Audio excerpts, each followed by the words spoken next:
Email marketing. So, ఇక్కడ మనం ఏంటంటే ఈమెయిల్ కలెక్ట్ చేసి కంపెనీ వాళ్ళకి ఇస్తాం కదా!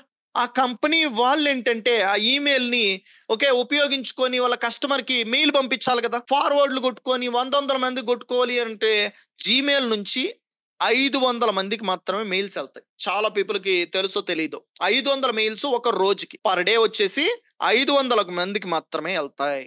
సో, ఇప్పుడు కంపెనీ అన్నాక 5,000 మెయిల్స్ ఉంటాయి. 50,000 మెయిల్స్ ఉంటాయి. మరి వీళ్ళందరికి పంపియాలంటే సాఫ్ట్‌వేర్‌ల గురించి తెలిసుండాలి. ఇక్కడే మనం ఏంటంటే ఈమెయిల్ మార్కెటింగ్ సాఫ్ట్‌వేర్స్ గురించి తెలుసుకొని, ఎలా వాటిని వాడుకొని వేల మెయిల్స్‌ని పంపించొచ్చు అనేది ఇక్కడ నేర్చుకుంటాం. Ninth one. ఇక్కడ ఈమెయిల్ అయిపోయింది. ఫోను నంబర్ కలెక్ట్ చేస్తాం. ఈ ఫోను నంబర్ కలెక్ట్ చేసిన తర్వాత మన పని అయిపోతది. సేల్స్ టీమ్ ఎంటర్ అవుతారు. ఈ సేల్స్ టీమ్ వాళ్ళకేంటంటే కాల్ చేసి డీటెయిల్స్ ఎక్స్‌ప్లెయిన్ చేస్తారు.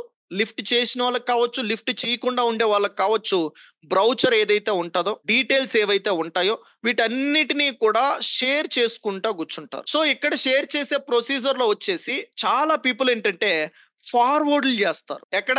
వాట్సాప్‌లో. మీరు కూడా ఏంటంటే డిజిటల్ మార్కెటింగ్ తెలుగులో నేర్చుకోవాలనుకుంటే స్క్రీన్ పైన కనిపిస్తున్న నంబర్‌కైతే కాల్ చేసి ఫ్రీ డొమైన్ అయితే పొందండి.